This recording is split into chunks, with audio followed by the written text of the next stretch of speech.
కావలిలో గురువారం గ్రంథి యానతి శెట్టి రెండవ వర్ధంతి సందర్భంగా ఆయన విగ్రహం వద్ద కూతురు ఎమ్మెల్సీ చైర్మన్ పోతగంటి అలైక్య తండ్రి విగ్రహానికి పూలమాలలు వేసి తన తండ్రిని తలుచుకుని భావోద్వేగానికి లోనయ్యారు. తన తండ్రి వల్లనే రాజకీయాల్లోకి వచ్చానని, నేను ఈరోజు ఈ స్థితిలో ఉండటానికి కారణం మా తండ్రి అభిమానులు కావలి శాసనసభ్యులు కావి కృష్ణారెడ్డి అని తెలిపారు.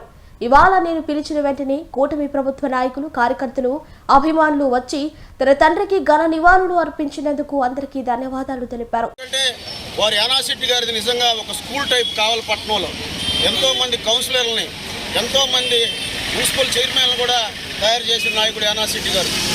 ఎందుకంటే నేను చిన్న వయసులో కావలి పట్టణ తెలుగుదేశం పార్టీ అధ్యక్షుడిగా నేను 2006లో నియమితులైతే యానాశెట్టి గారిని దగ్గరగా చూసి ఆయన నడవడికని, ఆయన పద్ధతులు నేర్చుకొని ఈ కావలి పట్టణంలో నేను కూడా తెలుగుదేశం పార్టీలో ఒక రాజకీయంగా ఆయన ద్వారా కొన్ని పాఠాలు నేర్చుకున్న పార్టీలు ఏదైనా సరే కొనసాగుతూ ఉన్నారు.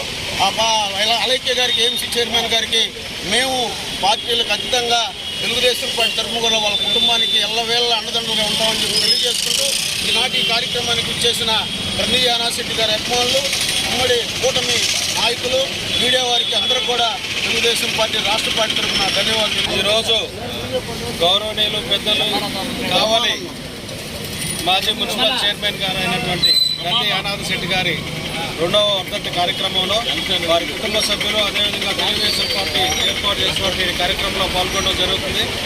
పరిచయం తక్కువైనా ఎప్పుడు కూడా కావాలి అంటే యానాశెట్టి గారు అంటే కావాలి అనే విధంగా ఆయన ప్రజలకు సేవ చేసిన విధానాన్ని అందరికీ మరొకసారి గుర్తు చేస్తూ రాబో రోజుల్లో ఆయన చేసినటువంటి సేవలను కొనసాగించే దాంట్లో వారి కుటుంబ సభ్యులకి వెల్లవేళలా మా అందరి సహకారం ఉంటుందని చెప్పి తెలియజేసుకుంటూ కావలి పట్టణంలో కావలి రాజకీయ చదరంగంలో కానివ్వండి, కావలి పట్టణంలో తనకంటూ ఒక సుదీర్ఘ స్థానాన్ని ఏర్పాటు చేసుకున్న ఈ కార్యక్రమం కావలి శాసనసభ్యులు దగ్గుబాటి వెంకట కృష్ణారెడ్డి గారి ఆధ్వర్యంలో జరగాల్సిన కార్యక్రమం అనుకోని కారణాల వల్ల అన్న రాలేకపోయారు. ఈరోజు కావలి పట్టణంలో స్వర్గీయ గ్రంథి యానాశెట్టి గారి రెండవ వర్ధంతి సందర్భంగా ఈరోజు ఇక్కడికి విచ్చేసిన కూటమి